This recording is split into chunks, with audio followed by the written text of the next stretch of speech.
Welcome to Stories of Impact. I'm your host, Tavia Gilbert, and along with journalist Richard Sergey, every first and third Tuesday of the month, we share conversations about the art and science of human flourishing. I'm really excited to be back with the opening episode in our fourth year of programming, and I want to start with my deep gratitude for you, our listeners, for Templeton World Charity Foundation, which makes this podcast and the research projects it features possible, and for the scientists we feature in every story of impact. These innovative thinkers constantly search for deeper knowledge about tools humans can use to create thriving lives centered in connection, meaning, and purpose. And I love telling their stories and sharing them with you. And I'm pleased that today's episode includes a friend of the podcast, Dr. David Addiss, who listeners will remember from an emotional episode last year about the role of compassion in healthcare. Dr. Addiss is back for another evocative discussion about compassion, and he's joined by his research colleagues Heather Buesseler, Dr. Liz Grant, and Dr. Corinne Reid. In today's conversation, these four public health experts discuss their research findings around the role of compassion in the international effort to meet the United Nations Sustainable Development Goals. What are the Sustainable Development Goals, or SDGs? The adoption of these global goals dates back to September 2015, when the United Nations formally embraced a resolution titled Transforming Our World, the 2030 Agenda for Sustainable Development. It was a plan of action for people, planet, and prosperity. The resolution outlined a commitment to spending the following 15 years, through 2030, engaging in cooperative international efforts to achieve a better planetary future across health, infrastructure, finance, environment, equality, 17 sectors in all. Why did the United Nations General Assembly develop the goals 8 years ago? Dr. Liz Grant, University of Edinburgh Assistant Principal and Professor and Director of the Global Health Academy, shares what led to the UN members' ambition. Dr. Grant takes us back to what the UN members were thinking about and responding to. There are multiple crises going on in the world at the same time. We've got a planetary health crisis, so biodiversity loss, climate change and pollution destroying our very planet. We've got a societal crisis of conflict across the globe, of economic crisis with the cost of living in every country, sort of a global economic crisis. We've also got a cyber security crisis going on, which is creating fear across. And alongside those two collections of crises, there's a third set of crises, which are a health crisis, reduced health metrics right across with inequity and with this fear of future pandemics. So in 2015, 193 nations came together after a good few years of work to put forward 17 goals that would provide a blueprint of a new world, a world where poverty was eradicated, where there was food for everyone, where water was clean, where we weren't raiding the earth systems and destroying the planetary boundaries.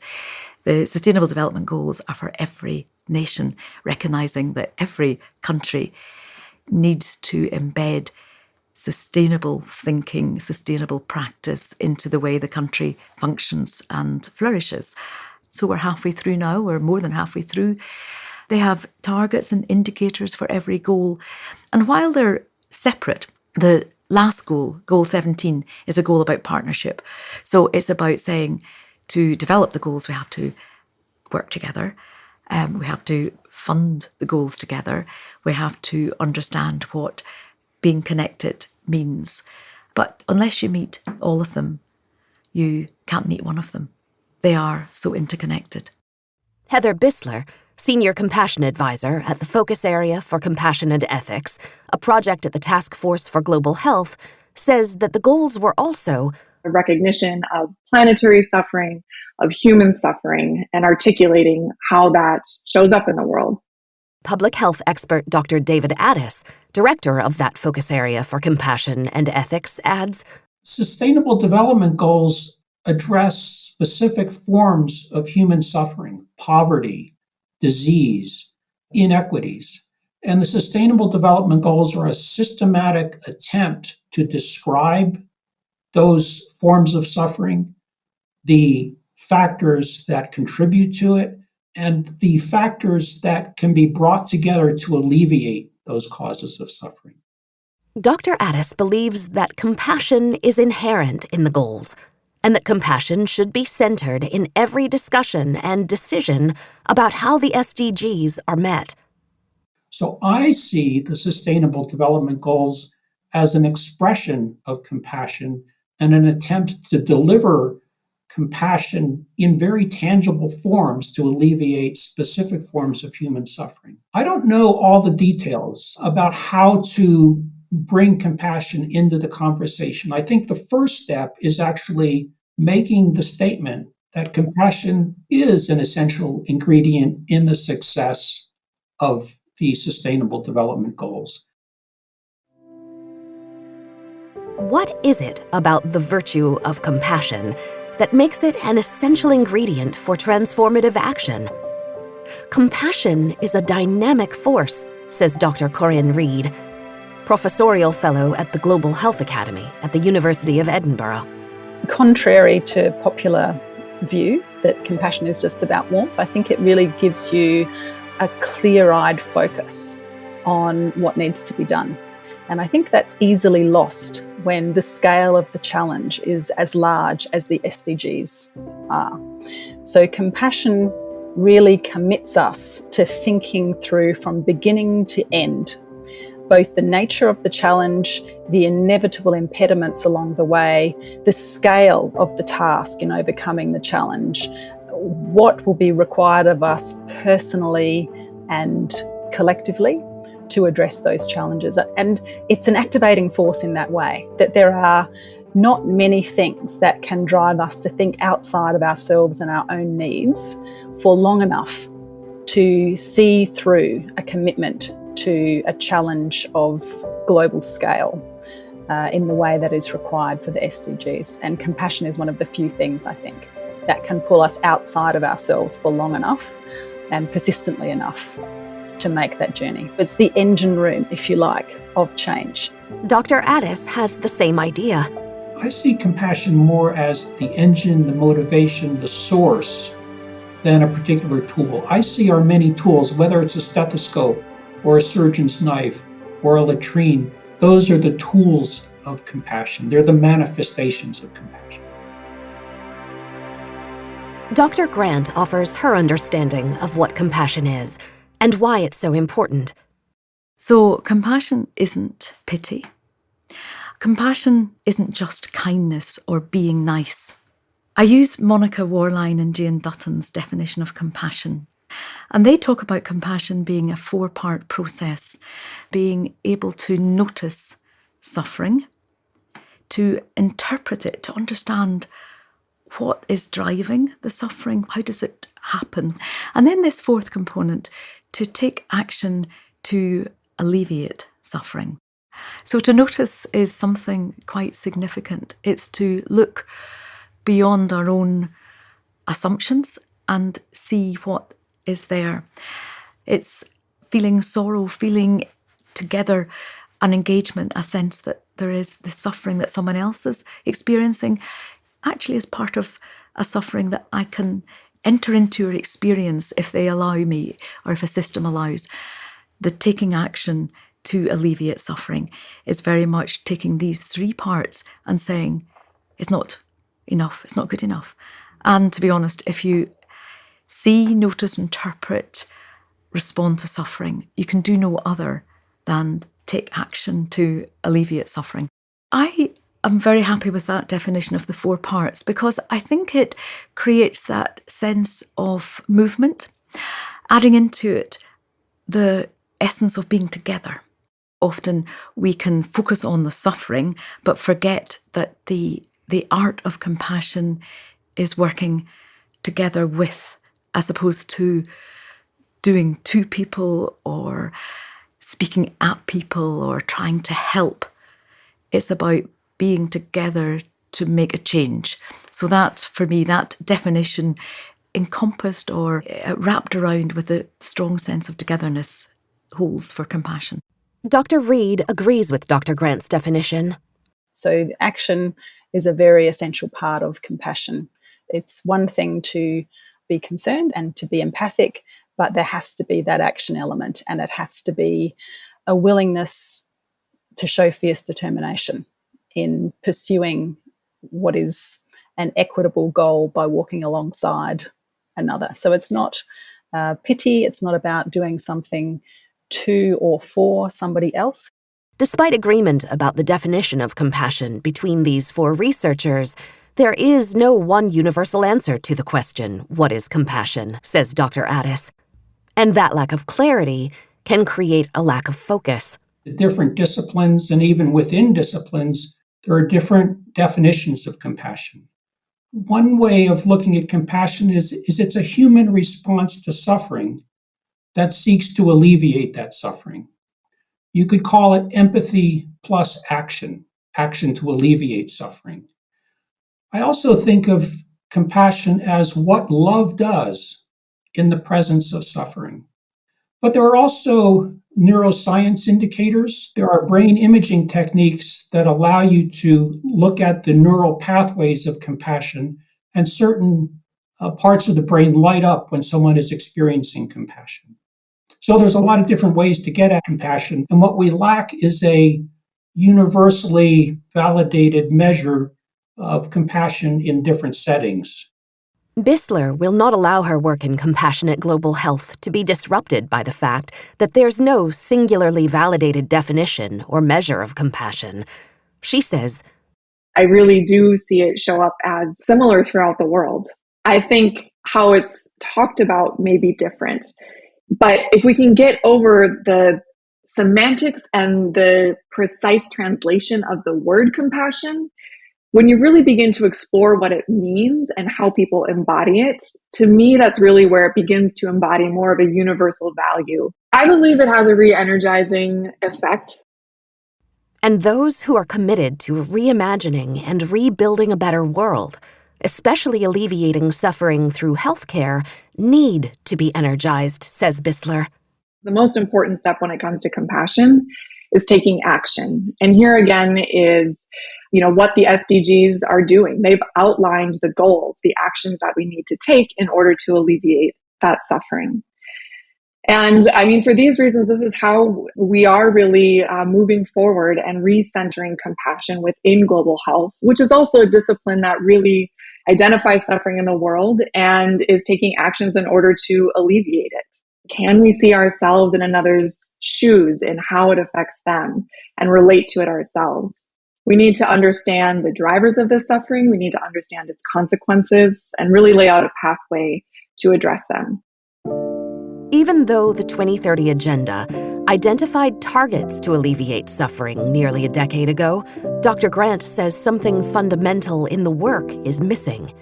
In fact, even with all the skill and resource that went into the creation of the plan, she believes that the entire plan needs to return its focus to the human connection and empathy that were at its heart, or the plan risks failure.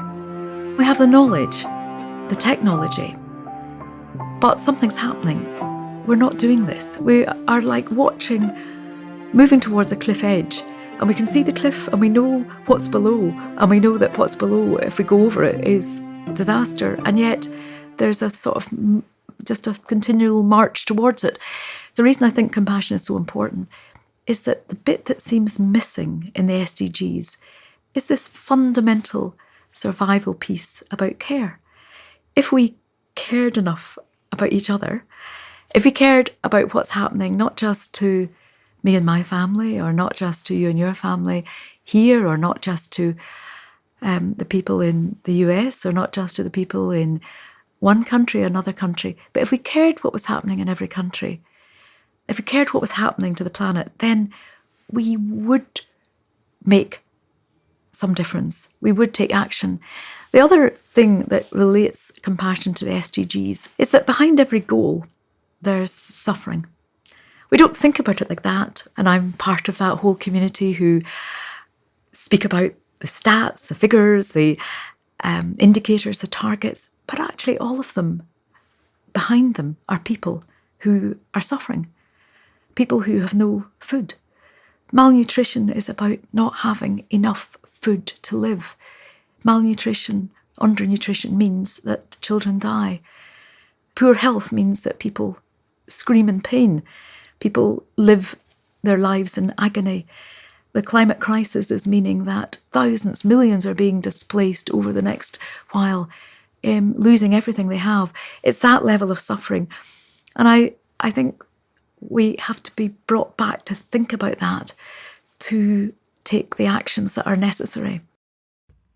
Compassion has not been at the forefront of the multinational effort to revolutionize the 17 sectors identified as those demanding transformation. The 17 global goals included no poverty, zero hunger, good health and well-being, quality education, gender equality, clean water and sanitation, affordable and clean energy, decent work and economic growth, industry, innovation, and infrastructure, reduced inequalities, sustainable cities and communities, responsible consumption and production, climate action, life below water, life on land, peace, justice, and strong institutions, and the final key sector, partnerships for the goals. The word compassion is nowhere in the document that lays out the Sustainable Development Goals. But the goals wouldn't have come into being without compassion, says Dr. Grant. It was compassion that allowed the SDGs to happen. 193 countries came together, not just for the good of each and every single country, not putting them a country ahead of another, but saying that across the world, we, the peoples, needed to work together. So compassion enabled the SDGs to, I would argue, come into being. That sense that we care enough about each other and we care enough about the world. Where and how specifically does the team imagine compassion could be reincorporated into the global goals?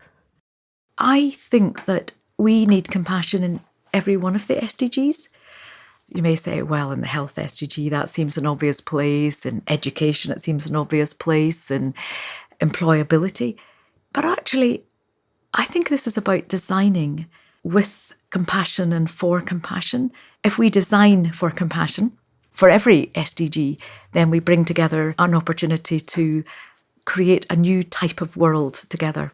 Dr. Addiss adds, if we were to connect with compassion as a core motivation for even articulating the Sustainable Development Goals and trying to achieve them, it would connect us to the essential human nature of those goals. And it may help us think more creatively. It may help us become aware of forms of suffering and barriers to achieving those goals that we might not otherwise be able to achieve. Compassion can help build bridges and can help us connect with others, which opens a sense of creativity and collaboration that is often lost when we're jockeying for position and trying to achieve goals. I think compassion can provide a leavening force, a spaciousness for us to find more creative and effective ways of working together. Compassion can be the central activating force of every global goal, says Dr. Addiss. I believe it plays a part in all of them. I would point to several where it's particularly evident. SDG 3, healthcare, seems obvious to me as a physician and healthcare provider. Poverty also requires compassion. If we didn't have compassion, we wouldn't be concerned about alleviating poverty and its related suffering. The Sustainable Development Goal on reducing equities, I think, is important.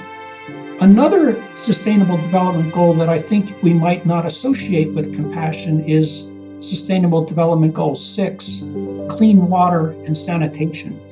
We had a webinar a few months ago with colleagues in the World Health Organization and elsewhere whose job it is to provide sanitation and hygiene to communities that need it.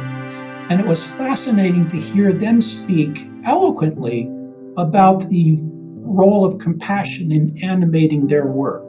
That what they were delivering wasn't just clean water, or it wasn't just a sanitary place to go to the bathroom. It was actually providing human dignity. And they were surprised themselves at discovering how compassion was a common motivating force for this work that is very technical and very basic. So I think that compassion influences all of these. And if we had an opportunity to speak with the people who were engaged in addressing the Sustainable Development Goals, each one of them, we would find compassion at the core of their motivation.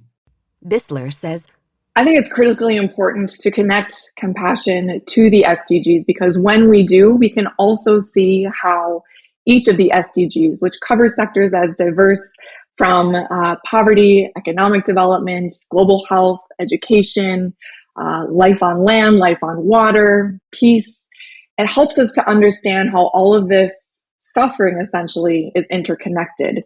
We can't achieve educational goals if we're not also achieving gender equality goals, health goals, goals around poverty and nutrition. You can imagine the complexity of an effort involving almost 200 competing economies, cultures, and politics to address systems as massive as these. It was never going to be easy. But 8 years later, what's gotten lost in all the work that's gone into this effort so far, says Dr. Grant and her colleagues, is that core element of compassionate motivation, the very element that matters most. We somehow, in our investment in the technologies, in the science, in understanding what we need to do, in the rush to meet the targets and the indicators, we have left out again this sense of connection, this sense of being together, this sense of actually working for each other. Dr. Reid agrees unequivocally that compassion must be returned to the core of the multinational effort if global citizens have any chance of achieving the 2030 Agenda to transform our world and ensure a future for humanity and all life forms on Earth. Her assessment of the effort so far? To date, it has been really about trying to define a framework for capturing what that necessary process is like as a bedrock for sharing with others. There's an immense amount of busy work that's going on for the SDGs in all sorts of places. Really, this is an opportunity for us to stop together as a global academic village, as a global village of concerned citizens and of practitioners, and to rethink that prioritising of economic models, of technological models, and to recenter the endeavour on a human model that is very much driven by our shared collective concern for the future, a compassionate concern for the future, but also a compassionate in action approach, so that it's not just sitting and thinking and feeling together, but it's really understanding that for a compassionate outcome, we need to have that fierce determination to seek compassionate actions and to pursue and to see it through to the end. In the absence of those human chains of action that are driven by a shared connection and commitment to caring and compassion, then we have a missing piece and we will continue to fall short of the 2030 goals. Buesseler agrees that this is key to ensuring the success of the goals. It's not going to be a technical solution that's going to get there. This is a human solution. Compassion is something that is innate within all humans. It's already something that lives within all of us, which means that essentially it's a solution that is immediately scalable. And if we just recognize it and really harness it to do the technical work that we know we can all do, I think it can really help us get there faster. Dr. Addiss says that his own experience in public health offers him insight into how UN members could have lost the sense of urgency that drove their commitment to the agenda. He understands how addressing the suffering of humans might start to feel routine, disconnected, and bureaucratic. One of the things that we struggle with in healthcare, and particularly in global health, is that the work itself can become quite mechanical. We're trained in certain techniques. We're trained to hear a set of symptoms and offer a diagnosis. In global health, we're trained to develop programs to address certain causes of suffering. It's very easy as we get busier and busier doing those mechanical things, which themselves are an expression of compassion. We get caught up in the mechanics and we forget why we're doing this. We forget that essential human element. And that's where compassion can come in to help us remember, why are we here? Can we pause and establish a connection, a personal connection?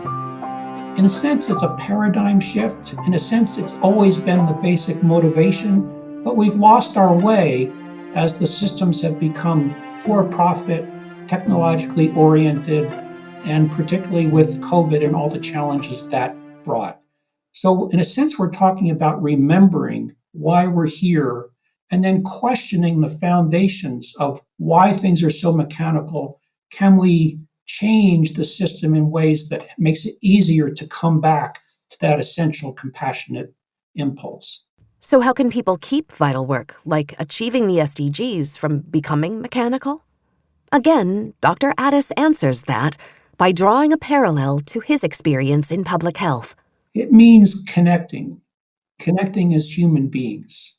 We all suffer. And one of the things that we are taught in medical school is to ignore our own suffering. And in many ways, that comes in handy when we're up on a all-night shift and we have to attend to someone who needs our help. But as a daily habit and a yearly habit that just accumulates over time, we become out of touch with our own humanness. We see ourselves as the fixer, as the person who's there to serve, rather than establish a communication. We become caught up in the role of helper, and we lose touch again with we are human and we need the human connection with ourselves and with our patients and our colleagues. Addiss, Buesseler, Grant, and Reid made a public case for compassion to be centered in the remaining years of work before 2030. They collaborated on writing a piece titled A Compassion Narrative for the Sustainable Development Goals, Conscious and Connected Action, which was published in the respected medical journal The Lancet in summer 2022. The Lancet article made the case that compassion is at the core of the SDGs. That in a sense, we've lost our way.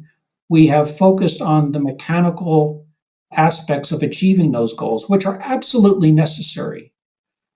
But we've lost this essential human connection, and that has allowed us to overlook forms of suffering. And essentially, it was a call to open our hearts and our minds for the reality of compassion at the core of Sustainable Development Goals, and to bring compassion into our conversations and dialogue and planning so that we can try to achieve them. What was the response to their call to action? Dr. Reid says, every time we start to have this conversation with other researchers or practitioners or community members that we work with, there is a shared aha moment of, that's it, that's right. Yes, we've lost the human part of this. We've lost the power of human compassion along the way. We've got very caught up in the day-to-day, in ticking the boxes, in making sure that we follow the checklist. But we've somehow along the way become siloed in doing that and disconnected from one another, disconnected from the larger purpose, but also disconnected from the criticality of that lens, of that compassionate lens. So co-designing systems that really are about developing compassionate partnerships at all levels of the system, and also how to engender within a system compassionate chains of human action, so that it's not just an individual working away at their desk trying to progress things, but it's a chain of human action that is connected up foundationally by compassion. What if that chain of human action never becomes foundationally connected by compassion?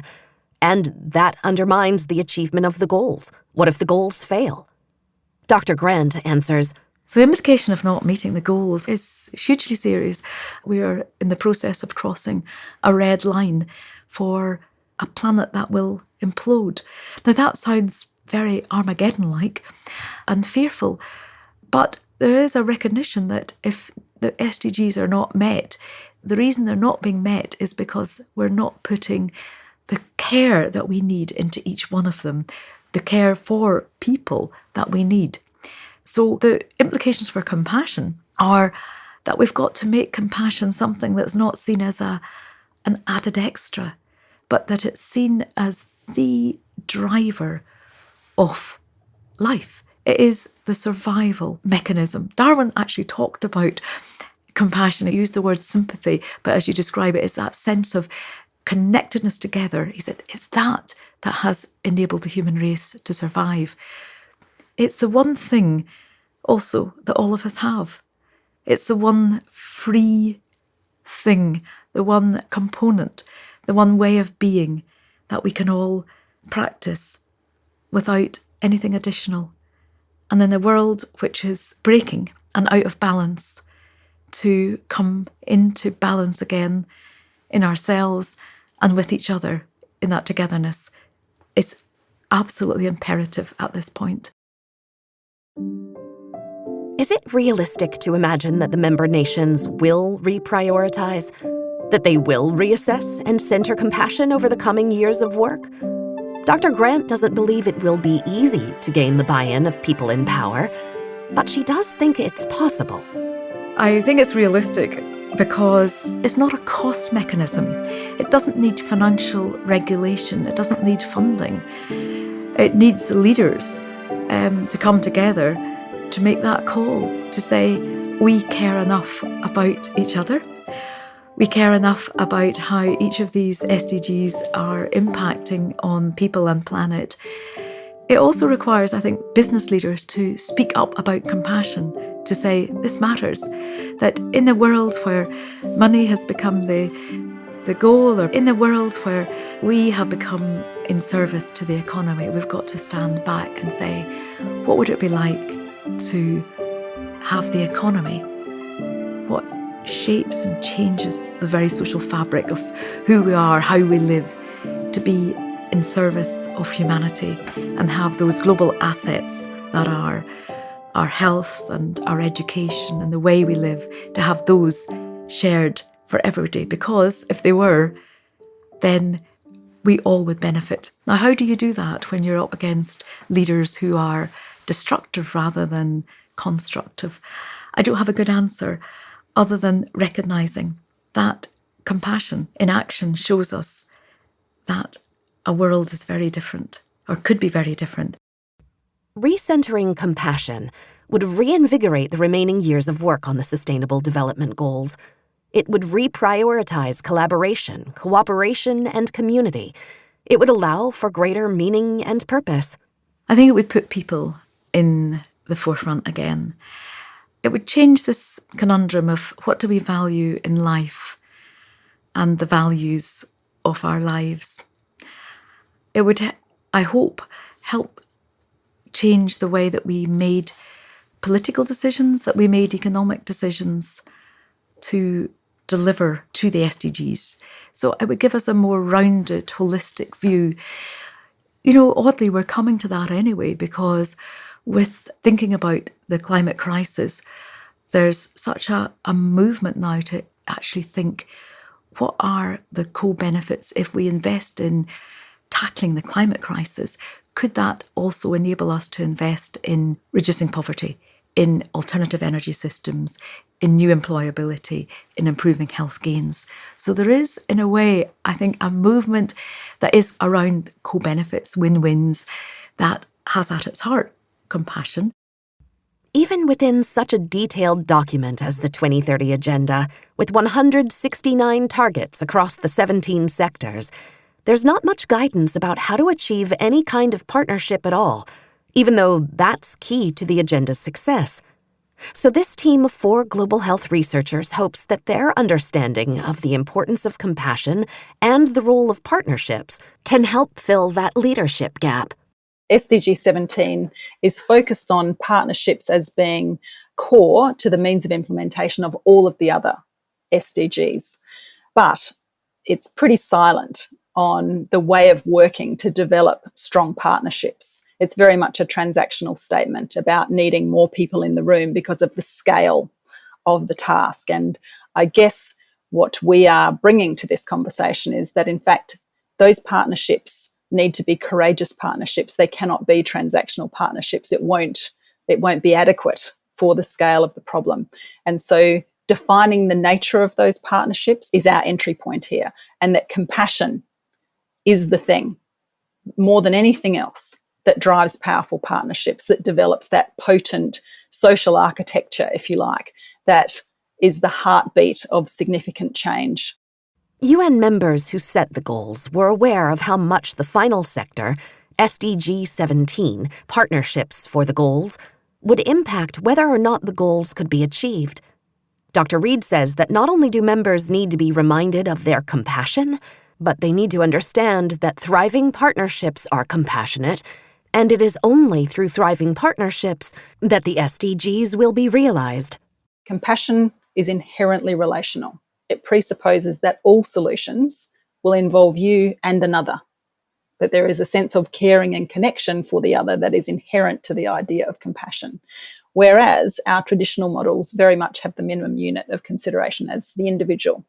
It's your individual KPIs. Have you individually met your goals? Have you individually fulfilled whatever it is that you've committed to fulfill?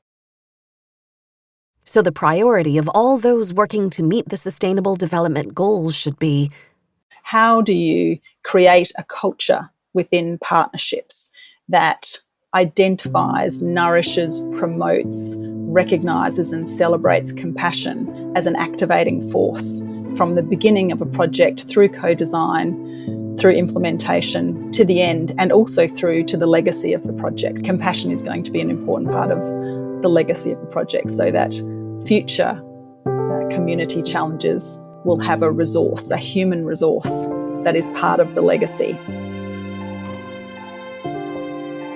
After today's discussion, I hope you're inspired to think about the role of compassion in your own life, family, and community.